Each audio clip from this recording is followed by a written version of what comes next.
So, welcome to the diaphragm, week 4. Did you know that the diaphragm helps us to regulate emotions?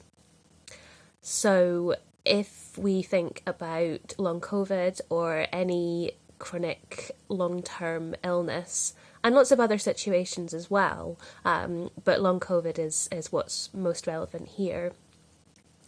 There are a lot of emotions that come alongside an experience such as long COVID.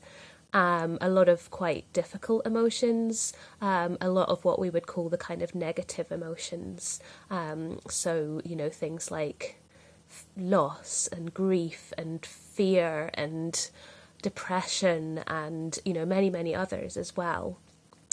And, it can be, difficult to feel those emotions, but also difficult to kind of process and regulate them.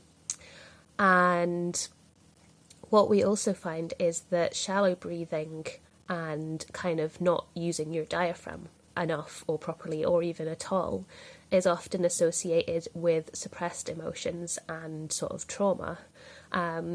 So what we find also is that most people with long COVID don't use the diaphragm enough, if at all.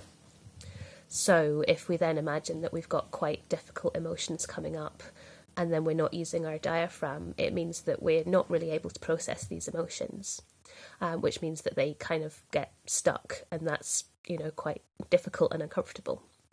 And these emotions are kind of uncomfortable anyway. When we then struggle to regulate these emotions, it can create more discomfort, which can then disrupt our breathing even more. So we kind of have this cycle where we have these uncomfortable emotions, they make our breathing worse, which makes it impossible to regulate them, which brings up more uncomfortable emotions.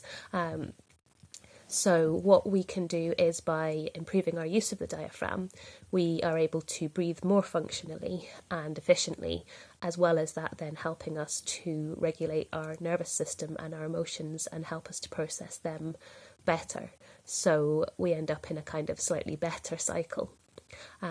So that is another reason why the diaphragm is so important for us and for everybody, but particularly for people going through challenging times.